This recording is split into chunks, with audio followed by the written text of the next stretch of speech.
So today we'll be looking for general pharmacognosy. Okay, general pharmacognosy मतलब pharmacognosy में क्या क्या है, क्या क्या नहीं है।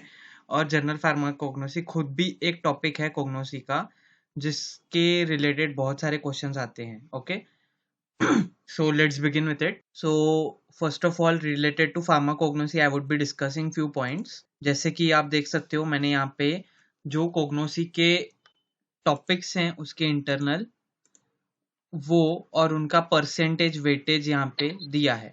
अब ये परसेंटेज वेटेज कहाँ से आया, तो this is based on the previous questions asked in the GPAT examination. ठीक है, तो जैसे कि आप देख सकते हो कौन से पॉइंट को फार्माकोग्नोसी के कितना ज्यादा इंपॉर्टेंस है। General pharmacognosy has 15% weightage, alkaloids has 25% of weightage in your pharmacognosy syllabus, glycosides have 225%, मतलब ये दोनों मिला के ही आपका कितना हो जाता है, 50% इंपॉर्टेंट टॉपिक है ये। ओके, फार्माकोग्नोसी में then comes your tannin and volatile oil with 15% importance, terpenoids with 10% importance, and rest of all the pharmacognosy topics are involved in your 10% of syllabus. So ये टोटल मिलके आपका 100% pharmacognosy होता है। और इस फार्माकोग्नोसी में सबसे ज्यादा इंपॉर्टेंट टॉपिक्स हैं अल्कलॉइड, ग्लाइकोसाइड, एंड बाकी के टॉपिक्स भी इंपॉर्टेंट हैं, उस पर भी क्वेश्चन पूछे गए हैं और पुराने क्वेश्चंस के बेसिस पर ही ये वेटेज परसेंटेज बनाया गया है। Okay, and pharmacognosy is one of the most important subject for GPAT. Okay, so don't think that कि जीपैट में कोग्नोसी के कम क्वेश्चंस आते हैं। कोग्नोसी के भले कम क्वेश्चंस आए बट बहुत इजी क्वेश्चंस होते हैं, और या फिर एकदम ही ट्रिकी क्वेश्चंस होते हैं। और कोग्नोसी के क्वेश्चंस को आंसर देना मतलब लाइक अगर आपने वेल प्रिपेयर किया है तो आपको कोग्नोसी में फुल ऑन मार्क्स मिलेंगे, क्योंकि ट्रिकी क्वेश्चन को भी आप इजीली सॉल्व कर पाओगे अगर आपने उसका सिस्टमैटिक स्टडी किया है। तो कोग्नोसी रिक्वायर्स अ सिस्टमैटिक स्टडी, जो कि आपको बाकी सब्जेक्ट्स में कंसेप्चुअल स्टडी करनी होती है, बट फार्माकोग्नोसी में आपको सिस्टमैटिक स्टडी करनी होती है। आपको स्पेसिफिक टेबल्स, चार्ट्स, उस हिसाब से अगर आप स्टडी करोगे तो आपको वो काम में आएगा। ओके, सो मैं आपको वो भी बताऊंगा कैसे आप प्रिपेयर करोगे फार्माकोग्नोसी अपना। सो अब यहाँ पे हम देखने वाले हैं जनरल फार्माकोग्नोसी आज। तो बेसिक हिस्ट्री ऑफ फार्माकोग्नोसी हम देखेंगे, क्योंकि हिस्ट्री से लेकर फार्माकोग्नोसी में हर एक पॉइंट पे क्वेश्चन आ चुका है जीपैट में। सो हम कोई भी पॉइंट स्किप नहीं करेंगे। अब हिस्ट्री में आप देखो, history, Hippocrates is the father of medicine, Galen is the first pharmacist. Then Ayurveda के जो दो वेल नोन पर्सन हैं, सुश्रुता एंड चरका, उनके नाम है यहाँ पे। Then Swede Linnaeus, who introduced the system of naming the plants, that is the binomial system. Okay, then we had learned about Egyptian Papyrus Ibrus. Okay, that were the scripts written on the Papyrus Ibrus uh, plant paper by the Egyptian people related to some drugs and medications. Okay, then Materia Medica used for study of pharmacognosy. Okay, and Sedler was the first who coined the term pharmacognosy in 1815 in his work Analectica Pharmacognostica. Okay, so Sedler ने क्या किया था, ये pharmacognosy term 1815 में first coin किया था। उसके बाद pharmacognosy is made up of two Greek words. Okay, first is pharmakon, a drug, and gignosco, that is to acquire the knowledge of, मतलब एक ड्रग की नॉलेज एक्वायर करना, मतलब pharmacognosy. Okay, these are the two Greek words which form this word pharmacognosy. So ऐसे भी question आया है GPAT में कि फार्माकोग्नोसी ये टर्म किसने कॉइन किया था, फादर ऑफ मेडिसिन कौन है, फर्स्ट फार्मासिस्ट कौन है। ठीक है, जीपैट में इतने इजी क्वेश्चंस भी आते हैं, बट फिर चार ऑप्शंस देके स्टूडेंट्स कंफ्यूज हो जाते हैं। ठीक है, तो you should not get confused and you should be on your point, because cognosy requires a systematic study, and if you do that you will get, or you will score maximum in your pharmacognosy in your GPAT. अब next हम देखेंगे that is traditional and alternative systems of medicines. Okay, so कुछ alternative या traditional medication systems हैं जो कि अभी भी वर्ल्ड में यूज की जाती हैं। Okay, and they also are considered to be valid and effective as well. Okay, so यहाँ पे कुछ सिस्टम्स हैं हम देखेंगे। first you can see is the traditional Chinese medicine Camphor system. Camphor system is the Chinese medicine system, okay, and it is based on the theory of yin and yang. Yin and yang theory पर based है कौन सी traditional Chinese medicine system, उसको कैम्फो system भी बोलते हैं. yin stands for dark and yang stands for light side. मतलब ये theory का क्या कहना है, हर एक चीज का एक लाइट और एक डार्क साइड होता है. जैसे कि अपने हेल्थ का, कभी हमारी हेल्थ हेल्दी होती है, कभी हम सिक होते हैं, ठीक है. तो this system is based on the yin and yang theory. The next system is Ayurveda और इंडियन सिस्टम. ये आप सबको पता होगा, आप सब इस चीज से फैमिलियर होंगे, Ayurvedic system, because it is an Indian system and all of us are Indian, okay. So it is made of based on the principles of space, air, energy, liquid, solid. तो ये principles पे ये Ayurveda Indian system based है. और इसमें 3 क्या है और प्रिंसिपल्स हैं, दैट इज वाता, पित्त and kapha, okay. Vata, pitta and kapha, in which you can see vata means space and air, or vata depicts or represents the space and air, pitta represents the energy and liquid, and kapha represents the liquid and solid of a individual, okay, and that determines his or her health. अब ये Chinese system, Ayurvedic या बाकी system में बहुत सारी चीजें हैं, अगर आप उनमें डिटेल में पढ़ने जाओगे, बट जीपैट के पॉइंट ऑफ व्यू से इतना knowledge is sufficient for you. Next is Unani medicine system.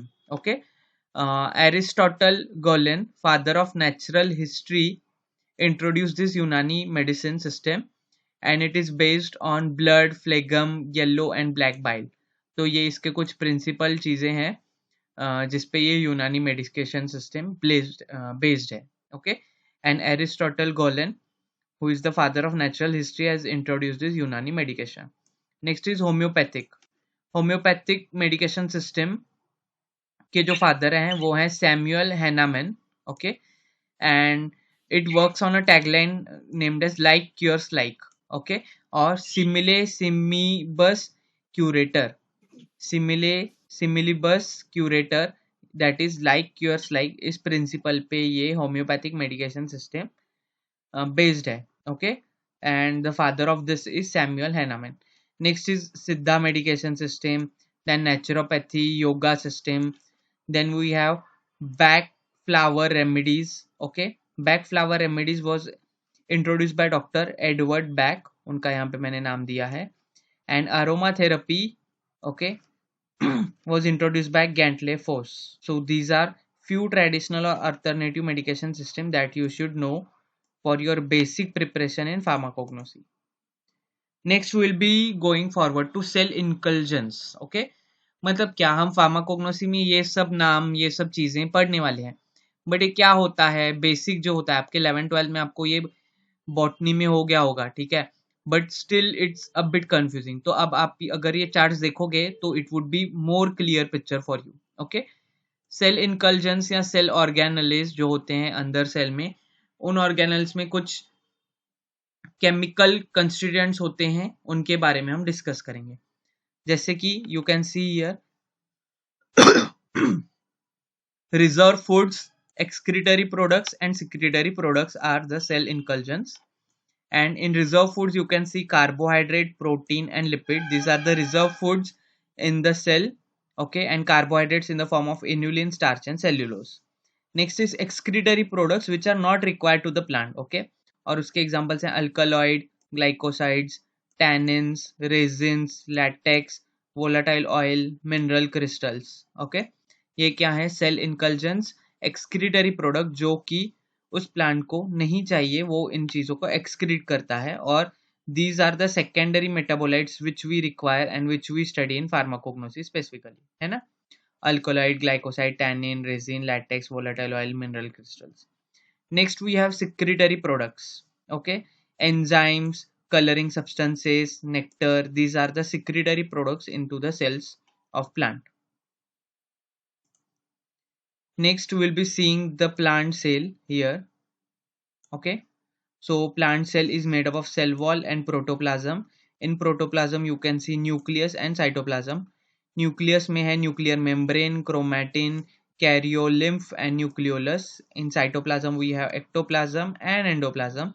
In endoplasm we have vacuoles and cell inculsions, है ना.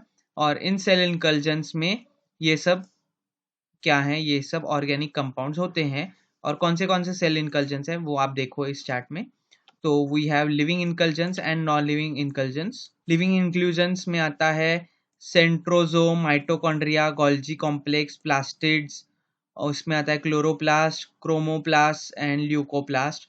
उसके बाद नॉन लिविंग inculsions में क्या आता है, देखो आप, secretary products, nectar, enzyme, colouring matter, reserve material, fats and oils, proteins, carbohydrates, and excretory products, mineral crystals, calcium oxalate, calcium carbonate, silica, resin, alkaloid, organic acids, tannin, latex, volatile oil. Okay, तो ये हो गए आपके non living inculsions जो कि हमने यहाँ पे देखे. So I think this is clear. Basic ideology just revision के लिए है ये. ओके, आपको ये समझ में आ गया तो ही आप आगे समझ पाओगे कि अल्कलॉइड क्या है, ग्लाइकोसाइड क्या है, टैनिन क्या है, कार्बोहाइड्रेट क्या है, प्रोटीन लिपिड क्या है. ओके, हम ये सब चीजें भी देखने वाले हैं. Okay, next plant tissues. Okay, आपने ये भी पढ़ा होगा अलग अलग टाइप के प्लांट में टिश्यूज होते हैं बेस्ड ऑन अलग अलग type of cells. Okay, so here we can see plant tissues are divided into meristematic tissue and permanent tissue. In that, permanent tissue is further classified into simple and complex permanent tissue. In simple permanent tissue, you see epidermis, parenchyma, sclerenchyma, collenchyma, cork. Okay, and the diagram here is depicted of epidermis. Next, you can see the diagram of parenchyma. ये parenchymatic tissue है with parenchymatic cells. Okay, उसके बाद आप देख सकते हो ये है स्क्लेराइड सेल्स, और ये हो जाता है आपका स्क्लेरेनकाइमा. अलग अलग टाइप के स्क्लेराइड सेल हैं. Next is collenchyma. You can see this kind of tissues in the plant. This is collenchyma and this is your cork. Okay, that is thick walled, thin walled and flattened outer surface, then thin walled, polygonal in view and stratified. Okay, next in plant tissues, in permanent tissue we'll be seeing complex tissues. In complex tissue we have xylem, phloem and secretory structure. पहले हमने क्या देखा, permanent में simple देखा. Simple में epidermis, parenchyma, sclerenchyma, collenchyma, cork देखा.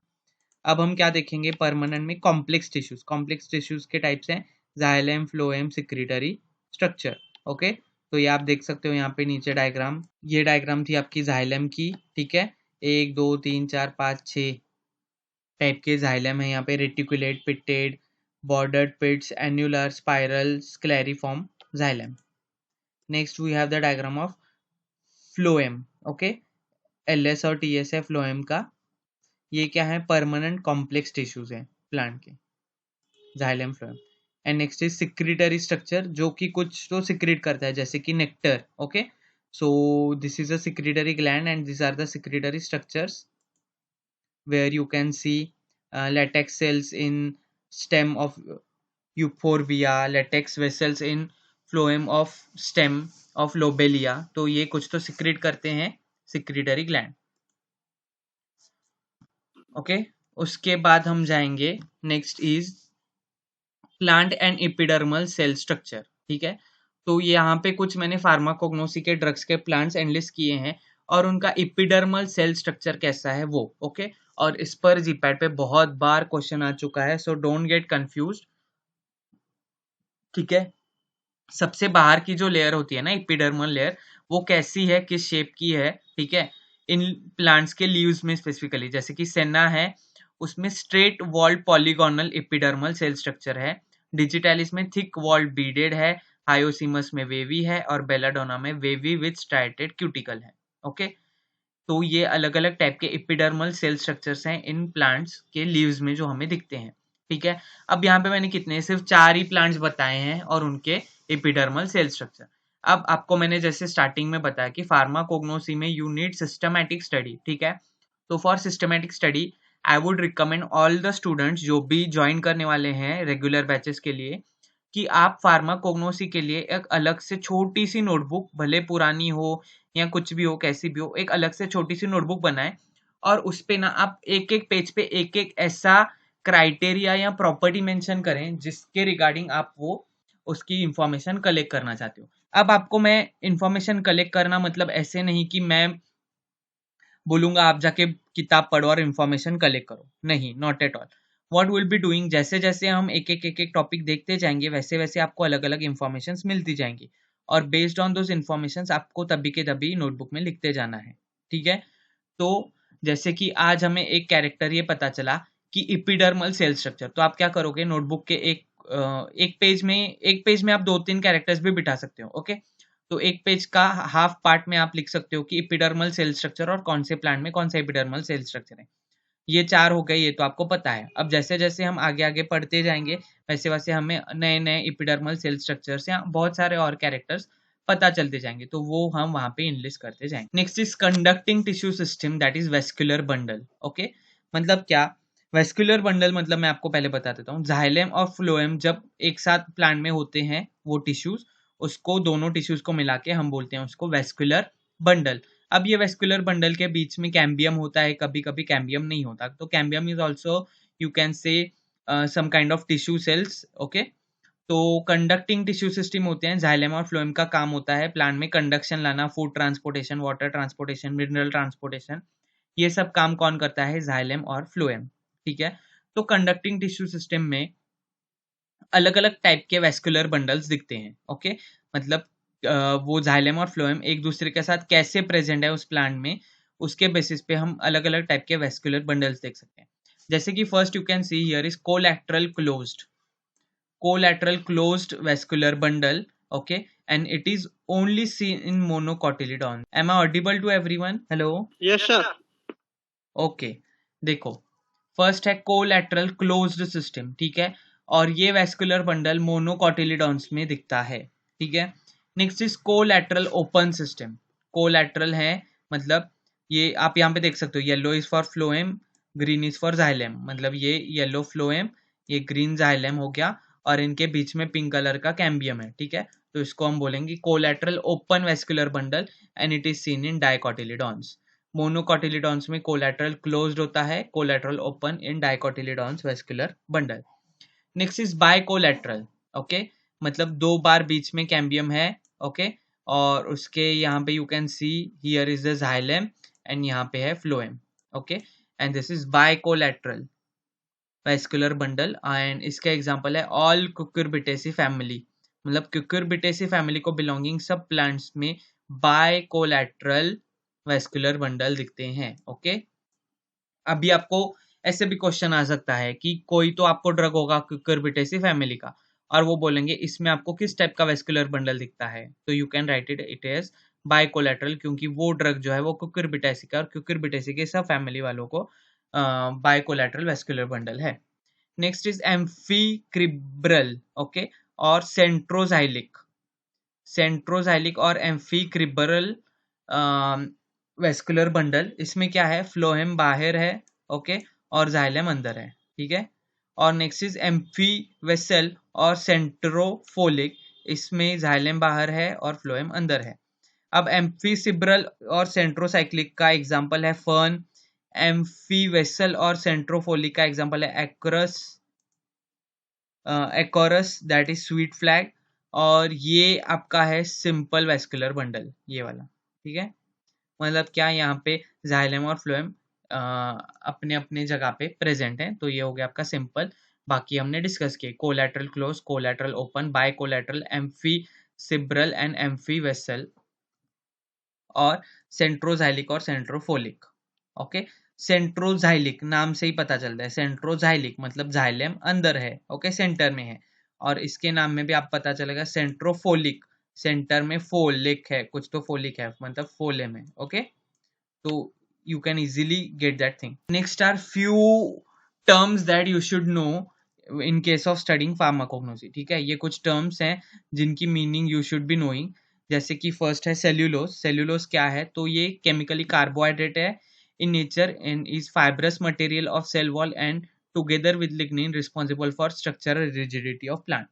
Cellulose क्या है, कार्बोहाइड्रेट है, वो सेल वॉल में होता है और वो स्ट्रक्चरल रिजिडिटी के लिए रिस्पॉन्सिबल होता है प्लांट के, okay. Next is lignin, a complex phenyl propanoic polymer hard permeable to water. Lignified tissues provide mechanical rigidity of plant body, ठीक है। तो लिग्निन क्या है, एक फिनिल प्रोपेनोइक पॉलीमर है, हार्ड है, परमिएबल टू वाटर है, और क्या है ये लिग्निफाइड, ये लिग्निन जिन टिश्यूज में होता है उनको हम लिग्निफाइड टिश्यूज बोलते हैं, and these lignified tissues provide mechanical rigidity to the plant body. Okay, so मतलब सेल्यूलोज लिग्निन दोनों भी मैकेनिकल रिजिडिटी, स्ट्रक्चरल रिजिडिटी देते हैं प्लांट को। Next is suberin, a mixture of oxygenated or condensed products of fatty acid, suberogenic acid. Suberogenic acid के oxygenated और condensed products, okay, उसको हम बोलते हैं suberin. impermeable to water and checks evaporation of water, ये क्या काम करता है, ये पानी को impermeable है और लीफ में से पानी इवापोरेट नहीं होने देता। ओके, सुबेरिन का ये काम है। Next is cutin, cutin a mixture of oxygenated or condensed products of cutagenic acid, waxy, impermeable to water and gases. Cutin भी कैसा है, waxy है, impermeable to water and gases है, and it is oxygenated and condensed products of cutagenic acid. Next is chitin, okay, और chitin, आप जो भी बोलना चाहें, chemically made up of N-acetyl 2-glucose amine units. Chitin forms major part of cell wall of fungi, that is ergot, and also in insects it is found. तो ये क्या है, ये chemically N-acetyl 2-glucose amine units, and ये fungi के cell wall में होता है। एग्जाम्पल अर्गॉट जो है वो फंगाई है, उसके सेल वॉल में होता है। नेक्स्ट इज इंसेक्ट्स में भी ये चिटिन पाया जाता है और chitin. Next is mucilage, polymers of monosaccharide, and many of them are combined with urogenic acid. तो म्यूसिलेज क्या है, ये पॉलीमर है मोनोसेकेराइड का, and these are all combined with uronic acid, so this is your mucilage. Vikas, can you please off your camera और you would be, and please don't disturb everyone. Vikas Pandurang Khedkar, okay sir, sorry sir. Don't on your camera. If you will on again, you will be removed from the meeting. Next is resins occur in granular masses. तो resins पे तो हमारा एक पूरा topic है, हम उसमें resins पूरी तरीके से डिस्कस करेंगे। नेक्स्ट प्रोटीन्स, प्रोटीन सबको पता है long chain of amino acid से बना होता है, कॉम्प्लेक्स नाइट्रोजीनियस कंपाउंड्स होते हैं। एलोरियन ग्रेन्स जो होते हैं, आप देखते हो टीएस में, किसी प्लांट के किसी लीफ के टीएस में आपने देखा होगा एलोरॉन ग्रेन्स प्रेजेंट है, तो वो they are made up of protein enveloped by denser protein membrane, and inculgence kind crystalloids, globoids and calcium oxalate, ये भी कुछ होते हैं associated with protein। well formed crystals of protein को हम crystalloids बोलते हैं, globoids।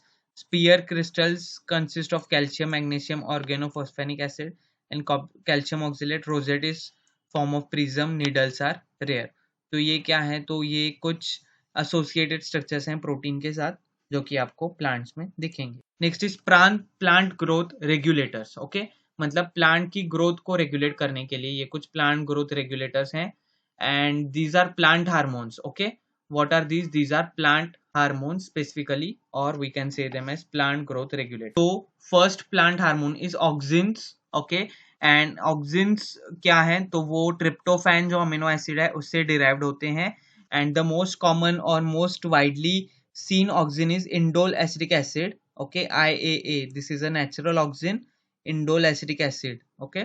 It is a plant hormone which promotes apical growth of plant, okay.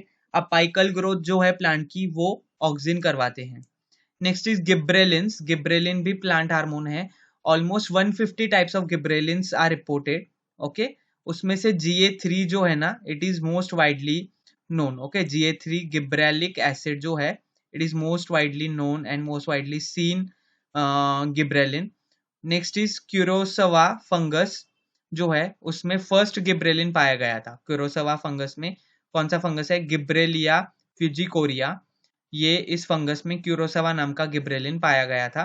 Next is gibberellin A, GA1, GA2, GA3, GA4, GA7, GA9, ये बहुत सारे और भी प्रकार के हैं gibberellin, GA3 is the most common one। next is cytokinins, okay। Gibberellin क्या करते हैं, गिब्रेलिन इंटरनोडल जो डेवलपमेंट होती है प्लांट की, मतलब नोड्स की ग्रोथ करवाता है और प्लांट की लेंथ बढ़वाता है, और लेटरल ग्रोथ करवाने में भी ये यूजफुल है, रूट्स डेवलपमेंट में भी यूजफुल है gibberellin. Next is cytokinin. These are also plant hormones. So in cytokinin, you see natural cytokinin, example is zeatin, and synthetic cytokinin, example is kynatin. In natural cytokinin zeatin, the role that it plays in plant is cell division, leaf senescence. Okay, and synthetic kynatin, it promotes lateral bud development, inhibition of senescence. तो ये क्या है? यहाँ पे cytokinin है natural और synthetic, और उनके रोल्स दिए गए हैं. Next is ethylene. इथिलीन और एब्सिसिक एसिड क्या है? तो these are plant growth regulators but this inhibit the plant growth. Okay, ये क्या है? ये स्टिमुलेट करते हैं तीनों प्लांट ग्रोथ को, but this ethylene and abscisic acid ये क्या करते हैं? इनहिबिट करते हैं प्लांट ग्रोथ को. ठीक है, इथिलीन के केस में ethylene is a gaseous plant hormone. Okay, और वो फ्रूट राइपनिंग में बहुत कंसिडरेबल होता है. Next is abscisic acid. ये प्लांट की सेल डेथ करना, ओल्ड लीव्स को गिरा देना, या लीव्स को ओल्ड करना, ब्रांचेस को ओल्ड करके ब्रांच गिरा देना, ये सब काम एब्सिसिक एसिड का है. So ethylene and abscisic acid are plant growth inhibitors, and the दूसरे जो हैं ऑक्सिन, गिब्रेलिन और साइटोकाइनिन, ये प्लांट ग्रोथ को बढ़ाते हैं, स्टिमुलेटर्स. ओके, ये हो गए आपके plant hormones. Next will be seeing analytical pharmacognosy. Okay, so in case of analytical pharmacognosy, आप देखोगे कि यहाँ पे कुछ पैरामीटर्स हैं जो हम देखते हैं अगर हम किसी प्लांट का या उस प्लांट के किसी पार्ट का स्टैंडर्डाइजेशन करते हो, तो हम उसको किसी स्टैंडर्ड से कंपेयर करते हैं. ओके, मतलब to avoid adulteration and other kind of thing, तो we use analytical pharmacognostic parameters to study those plants. तो इसमें कुछ डेफिनेशंस हैं या कुछ पैरामीटर्स हैं जो हम यहाँ पे स्टडी करेंगे. First is palisade ratio. Palisade ratio is average number of palisade cells beneath each epidermal cell. तो यहाँ पे इन्होंने क्या कहा है?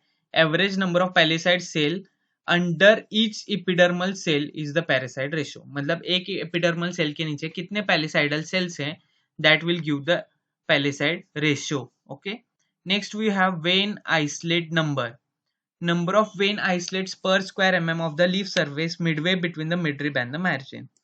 Vein isolate number मतलब क्या? Number of vein isolates per square mm area, मतलब एक लीफ में कितने vein isolate हैं एक square mm area of the leaf midway between the midrib and the margin. मतलब कहाँ पे?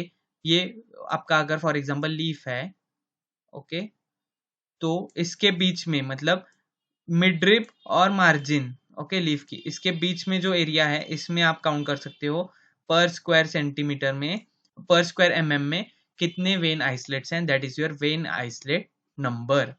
Next is vein termination number.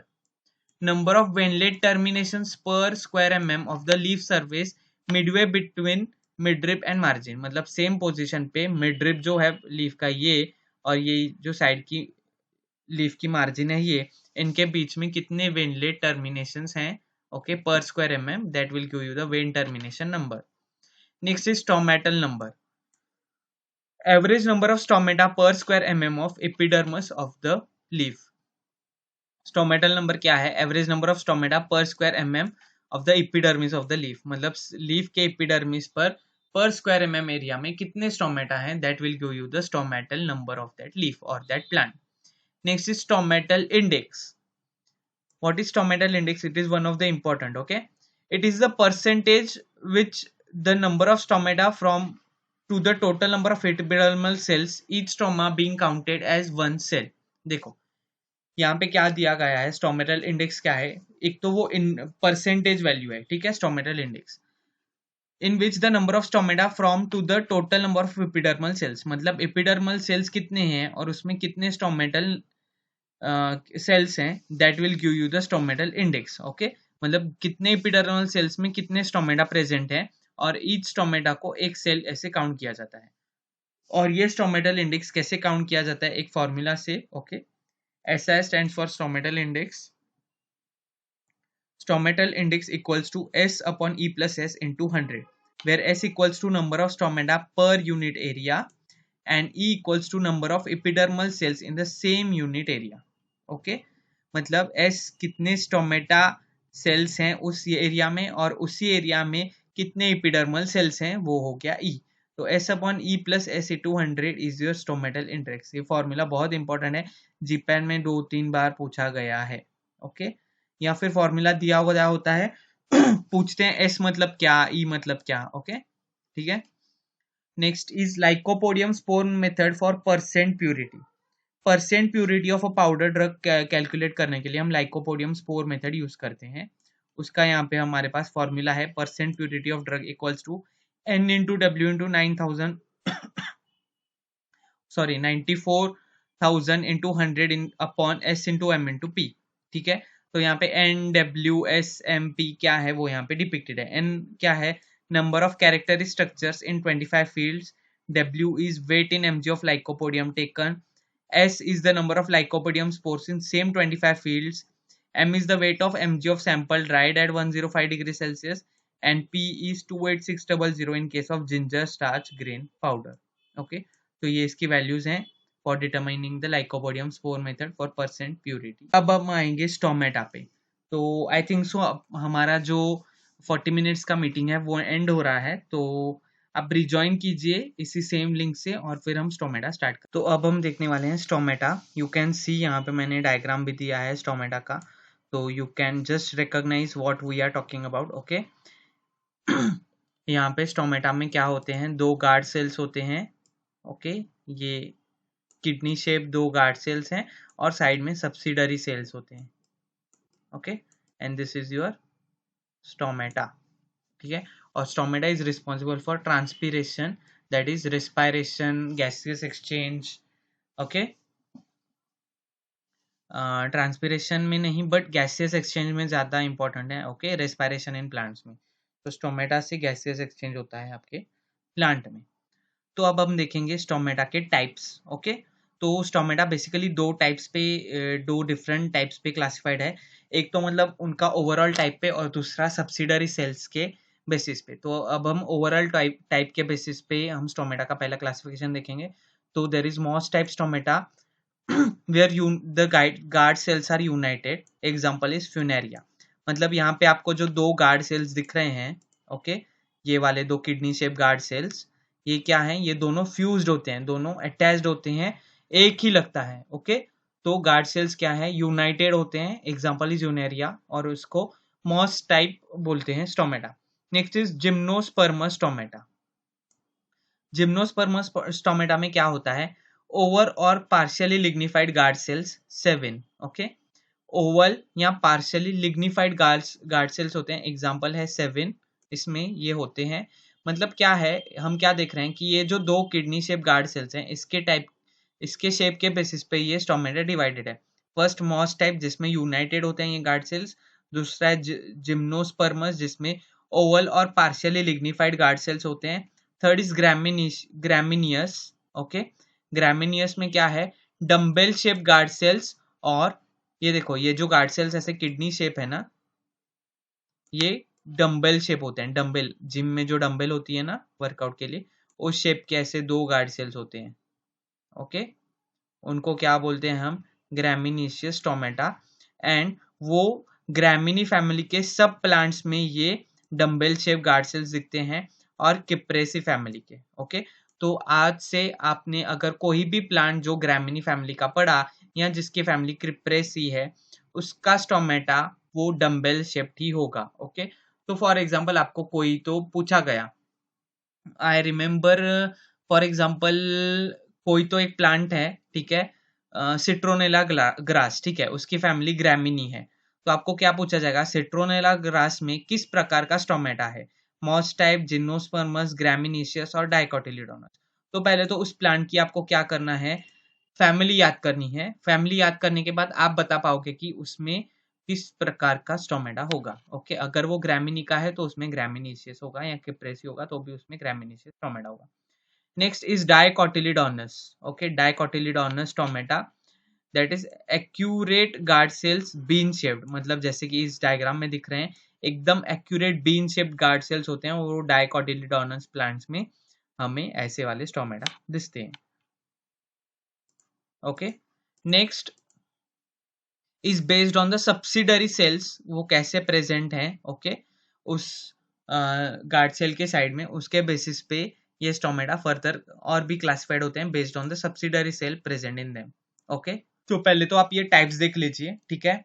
First is parasitic stomata, जिसमें ये गार्ड सेल्स जो हैं, इन गार्ड सेल्स को पैरेलल हैं subsidiary cells. You can see कैसे हैं, subsidiary cells are parallel to the guard cells, तो इसलिए इनका नाम है पैरासाइटिक, क्योंकि these are parallel to the subsidiary sales.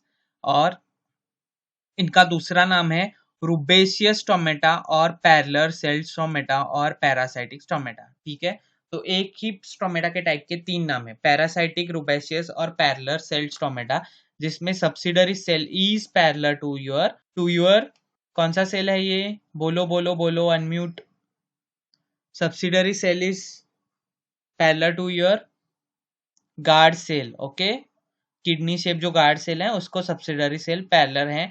Example is senna and coca. Okay, अब जैसे कि मैंने आपको बोला कि आप एक नोटबुक बनाओगे, सेकेंड कैरेक्टरिस्टिक हमें जो पता चल रही है वो है स्टोमेटा, ठीक है। तो हम क्या करेंगे, आप नोटबुक में एक चार्ट बना दीजिए और उसमें ये सब स्टोमेटा के टाइप्स लिख दीजिए, और उसमें कौन से प्लांट्स आएंगे, जैसे जैसे हम स्टडी करेंगे वैसे वैसे हम इसमें ऐड करते जाएंगे। अप्रोक्सीमेटली जो भी आपके इंपॉर्टेंट ड्रग्स हैं उसके स्टोमेटा के एग्जांपल्स मैंने यहाँ पे दे दिए हैं। अगर हमें फिर पढ़ते वक्त कोई मिल जाता है तो हम वो ऐड करते जाएंगे उस चार्ट में, ठीक है। तो next is diacytic stomata. Next we have diacytic stomata और क्रॉस सेल स्टोमेटा और कैरियोफाइलेशियस स्टोमेटा। इसमें क्या है कि आपके गार्ड सेल्स जो हैं उसको परपेंडिकुलर, ये देखो परपेंडिकुलर है, 90 डिग्री परपेंडिकुलर सब्सिडरी सेल्स हैं। Okay, subsidiary cells are perpendicular to your guard cells, उसको बोलते हैं हम डायसाइटिक और क्रॉस सेल्ड और कैरियोफाइलेशियस स्टोमेटा। इसके एग्जांपल्स हैं आपके पेपरमिंट, वसाका और स्पीयरमिंट। ये बहुत इंपॉर्टेंट पॉइंट है, जीपैट में अप्रोक्सीमेटली हर साल स्टोमेटा के टाइप पे क्वेश्चन आ चुका है। ओके, समझ रहे हो, ठीक है। तो it is very important, don't forget. Next is anisocytic stomata. Okay, इसका और दूसरा एक नाम है who is annotating, I will be removing. Okay, पता चल गया कौन कर रहे हैं। चलो देखो, एनिसोसाइटिक स्टोमेटा है, इसमें क्रूसिफेरियस और अनइक्वल सेल स्टोमेटा इन्वॉल्व है। इसका दूसरा नाम है क्रूसिफेरियस और अनइक्वल सेल स्टोमेटा और एनिसोसाइटिक स्टोमेटा। मतलब क्या है, इसमें साइड के जो सब्सिडरी सेल्स हैं वो अनइक्वल साइज के होते हैं। ओके, अप्रोक्सीमेटली 3 होते हैं, और वो कैसे होते हैं, अनइक्वल होते हैं। सब्सिडरी सेल्स कैसे तो होते हैं, ठीक है, छोटा बड़ा या एक छोटा दो बड़े, आप जैसे यहाँ पे देख सकते हो, उसको एनिसोसाइटिक और क्रूसिफेरियस और अनइक्वल सेल स्टोमेटा बोलते हैं। उसके एग्जाम्पल्स है belladonna and datura. Next is anomocytic stomata. Anomocytic stomata में क्या है, क्या उसका दूसरे नाम है रेन्यूक्युलेशियस और इरेग्युलर सेल स्टोमेटा। इसमें क्या है, कैसे भी इरेग्युलर शेप्ड स्टोमेटा होते हैं। ओके, एनिसोसाइटिक में क्या था, 3 थे, उसमें एक छोटा था, वो हो गया आपका एनिसोसाइटिक। अनोमोसाइटिक में सब इरेग्युलर शेप्ड है, 3 4 5 कुछ भी हो, छोटे बड़े कैसे भी, उसको हम अनोमोसाइटिक स्टोमेटा बोलते हैं। और रेन्यूक्युलेशियस और irregular cell stomata. Examples lobelia, digitalis, rue, clove, artemisia annua and buchu. Okay, next is actinocytic stomata और रेडिएट सेल स्टोमेटा, जो कि यहाँ पे मैंने डायग्राम में भी दिखाया है, ठीक है। एक्टिनोसाइटिक और रेडिएट सेल स्टोमेटा, इसमें क्या है, फ्लावर के जैसे इक्वल साइज के सब सब्सिडरी सेल्स उसको साइड से होते हैं, गार्ड सेल्स को, ठीक है। रेडिएट सेल और एक्टिनोसाइटिक स्टोमेटा। एग्जांपल ब्यूचेनिया, लेजना एंड स्प्रिंग, ये इसके एग्जांपल्स हैं। बहुत ज्यादा इंपॉर्टेंट है ये स्लाइड भी बहुत इंपॉर्टेंट है, और आपके जो नोटबुक में आप चार्ट बनाओगे वो भी बहुत ज्यादा इंपॉर्टेंट है। Next we have some exceptions in case of stomata. जैसे कि आप देख सकते हो यहाँ पे, stomata are present in leaves, okay, but कुछ प्लांट्स के इसमें वो लीव्स छोड़ के बाकी जगह पे भी प्रेजेंट होते हैं, जैसे कि इन stems. Okay, in stems of the plant ephedra they are present, in flowers of clove they are present। okay, stem ephedra के stem में, clove के flowers में स्टोमेटा होते हैं, फेनल के फ्रूट में स्टोमेटा होते हैं, लोअर सरफेस ऑफ लीफ, मतलब लीफ के दो सरफेस होते हैं, ऊपर वाला सरफेस, एक नीचे वाला सरफेस। तो सिर्फ नीचे वाले सरफेस पे लीफ के होते हैं, कौन से प्लांट्स के? कोकोआ एंड चेरी प्लांट के। And both surface of leaf पे कौन से प्लांट के होते हैं? सेना, बेलाडोना, धतूरा। और बाकी के ऑलमोस्ट सब प्लांट्स के सिर्फ अपर सरफेस पे होते हैं, ठीक है। तो लोअर सरफेस ऑफ लीफ पे सेना, बेलाडोना, धतूरा, सॉरी बोथ सरफेस पे, लोअर सरफेस पे कोकोआ एंड चेरी। किस फ्रूट में स्टोमेटा होता है? तो फेनल। किस फ्लावर में स्टोमेटा होता है? तो क्लोव। और किस स्टेम में स्टोमेटा होता है? तो example is ephedra. Okay, so it is very important. These are the very important point जो आपको रेयरली किसी बुक में मिलेंगे या मिलेंगे भी, तो you need to read that whole topic, तो आपको समझ में आएगा कि ये कहाँ पे है। और जीपैड में एक्सेप्शंस बहुत ज़्यादा इंपॉर्टेंट होते हैं, ठीक है। अगर आपको कोई भी एक्सेप्शन दिख रहा है तो उसको प्लीज़ हाईलाइट करके रखें या नोट डाउन करके रखें, क्योंकि if you find a exception there is your question of GPAT. Okay, exception और क्वेश्चन ये दोनों इन हैंड चलते हैं जीपैड में, ठीक है। नेक्स्ट इज ग्रामिनेशियस और टेट्रासाइटिक स्टोमेटा, जो कि हमने ऑलरेडी डिस्कस किया था। डम्बेल शेप्ड के गार्ड सेल्स होते हैं, ये देखो मैंने यहाँ पे डायग्राम दी है, डम्बेल शेप जैसे ये गार्ड सेल्स हैं, graminaceous stomata. Next is tetracytic stomata. Tetracytic stomata में क्या होता है? 4 सब्सिडरी सेल्स होते हैं ऐसे। Okay, these are also few types of stomata. तो आपको बुक में तो पैरासाइटिक, डायसाइटिक, एनिसोसाइटिक, अनोमोसाइटिक एंड एक्टिनोसाइटिक दिखेगा। टेट्रासाइटिक भी एक होता है। ओके, नेक्स्ट कैरेक्टरिस्टिक, जिसका आप नोटबुक में एक क्या बनाओगे? एक चार्ट बनाओगे, that is calcium oxalate crystals, क्योंकि ये भी बहुत इंपॉर्टेंट है। कुछ प्लांट्स में ये पाए जाते हैं, कुछ में नहीं पाए जाते। जिनमें वो पाए जाते हैं, in that you can see various different types, okay, of calcium oxalate, मतलब कि उनके शेप में बहुत चेंजेस होते हैं। तो कैल्शियम ऑक्सलेट क्रिस्टल्स बहुत ज़्यादा इंपॉर्टेंट पॉइंट है। अगर आपने फार्माकोग्नोसी के प्रैक्टिकल्स अटेंड किए होंगे आपके बैचलर्स में, तो आपको वो भी पता होगा कि कैल्शियम ऑक्सलेट क्रिस्टल्स हम प्लांट के टीएस में देखते हैं या उसके पाउडर्ड फॉर्म में उसको देखते हैं, एंड उससे हमें आइडिया मिल जाता है कि उसमें किस टाइप के कैल्शियम ऑक्सलेट क्रिस्टल्स हैं, ठीक है। तो कैल्शियम ऑक्सलेट क्रिस्टल्स के केस में हम देखेंगे पहले तो वो कैसे बनते हैं प्लांट में। Okay, formation of these crystals. Protein metabolism and other metabolism give rise to oxalic acid, which are harmful to the plant. To remove the harmful effect of oxalic acid, the plant forms harmless calcium oxalate with calcium obtained from soil. देखो क्या करता है plant में जब protein metabolism या कुछ और metabolism होते हैं, तब उसका बाय प्रोडक्ट के फॉर्म में ऑक्सैलिक एसिड निकलता है, and oxalic acid is very harmful to the plant. अब प्लांट को उसको क्या करना है? हार्मलेस फॉर्म में कन्वर्ट करना है। तो प्लांट क्या करता है? सॉइल में से कैल्शियम उठाता है और उसको इस ऑक्सैलिक एसिड से कंबाइन करता है और कैल्शियम ऑक्सलेट के क्रिस्टल्स बनाता है, जो कि they are not harmful to the plant anymore. Okay, so the reaction, how does it happen? Oxalic acid combined with your calcium ions obtained from the soil, it forms calcium oxalate crystals. अब ये calcium oxalate crystal कहाँ होते हैं? These are deposited in different tissues in different forms. These are harmless to the plant, doesn't take part in metabolism, hence called the excretory product, and are absorbed by Pizzolotto method. Okay, मतलब क्या? देखो पहले तो वो plant को harmless होते हैं, second they does not take part in the metabolism, hence उनको एक्सक्रीटरी प्रोडक्ट जैसे कंसिडर किया जाता है। And the last point is ये हमें माइक्रोस्कोप के नीचे पिज़ोलोटो मेथड जब हम यूज करेंगे उससे हम ये देख सकते हैं। Okay, so Pizzolato method is very important to view calcium oxalate crystals under the microscope. Next is types of calcium oxalate crystals. Okay, calcium oxalate dimorphic और occurs in 2 different crystal systems. तो ये कैसे हैं? Dimorphic हैं या 2 crystal systems दिखाते हैं calcium oxalate crystals. First is tetragonal और quadratic system and next is monoclinic system. Okay, तो टेट्रागोनल और क्वाड्रेटिक सिस्टम का हमने यहाँ पे क्या दिखाया है? फॉर्मूला दिखाया है CaC2O4.3H2O एंड CaC2O4.H2O, मतलब इसमें 2 मॉलिक्यूल वाटर के ज्यादा हैं। ओके, किसमें? टेट्रागोनल और क्वाड्रेटिक सिस्टम में, और मोनोक्लिनिक में एक ही वाटर मॉलिक्यूल है।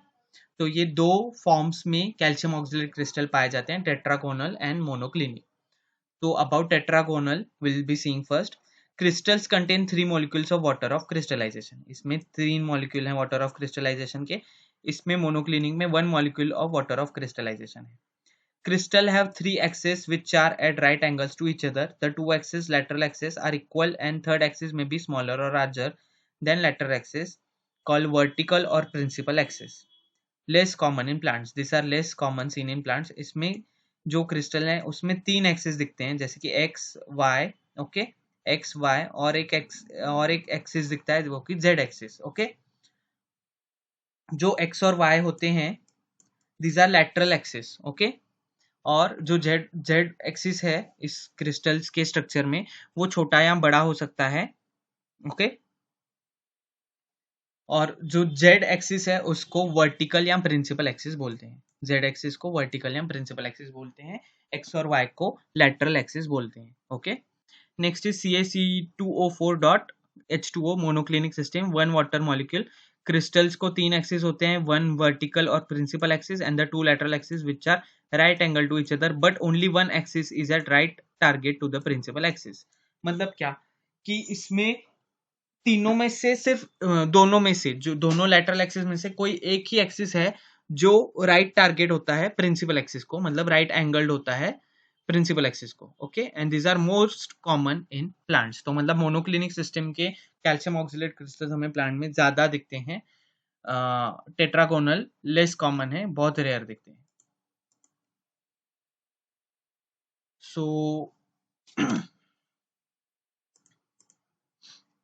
next is the types of calcium oxalate crystals based on the shape that they contain. Okay, उनमें किस किस टाइप के शेप हैं और किस प्लांट में किस शेप के पाए जाते हैं कैल्शियम ऑक्सलेट क्रिस्टल, वो हम देखेंगे. So here you can see that is Quillia bark, licorice, Cusae wood, clove stalk, senna, cascara और राउल्फिया में स्क्वायर, प्रिज्म, सिंगल क्रिस्टल और क्यूबिक टाइप के ऐसे कैल्शियम ऑक्सलेट क्रिस्टल दिखते हैं. नेक्स्ट इज रेफाइड और सिंगल एसिकुलर और बंडल ऑफ एसिकुलर और raphide type of calcium oxalate crystal. ये gentian wood, cinnamon bark, squill, ipecac root में दिखते हैं. नेक्स्ट इज क्लस्टर क्रिस्टल्स और उसको दूसरा नाम है स्पेराफाइट्स. ये senna leaf, rhubarb, arjuna bark और क्लोव में दिखते हैं. ठीक है. Next is rosette crystals. These are seen in rhubarb, arjuna bark and umbelliferous fruits. Next we have microsphenoid crystals with idioblast. Micro crystals और क्रिस्टल सैंड भी बोलते हैं. Cinchona bark, belladonna leaf, tobacco और हेनबेन में ये दिखते हैं. नेक्स्ट इज रोम्बिक और diamond shape crystals. These are seen in kurchi and mimosa pudica. सो आप क्या करोगे, आप ये सब जो टाइप के कैल्शियम ऑक्सलेट क्रिस्टल हैं इनका एक एक कॉलम बनाओगे और उसमें ये एग्जाम्पल्स लिखोगे. इसके साथ साथ जैसे जैसे आप पढ़ते जाओगे, जैसे जैसे हम साथ में पढ़ते जाएंगे, हमें अगर कोई अलग टाइप का कैल्शियम ऑक्सलेट क्रिस्टल दिख रहा है तो हम उस चार्ट में ऐड करते जाएंगे. तो क्या हो जाएगा ना, आपकी एक 20-25 पेजेस में ना कोग्नोसी के पूरे नोट्स भी बन जाएंगे. ओके, और दूसरा फायदा क्या होगा पता है कि you would be getting a compiled data. आपने सिर्फ वो डाटा देखा एग्जाम के पहले, सिर्फ एक दिन आपने उस नोटबुक के 20-25 पेजेस की पढ़ाई की तो आपका कोग्नोसी फुल्ली प्रिपेयर हो जाएगा, मतलब 80% तो हो जाएगा. ठीक है, तो इसलिए if you start doing this things today itself तो आपको ये फ्यूचर में काम आएगा. कुछ स्टूडेंट्स हैं वो 3rd ईयर के हैं, तो जब वो फाइनल ईयर में जीपैट के लिए अपेयर करेंगे तो at that would be very helpful to them. Okay, so we will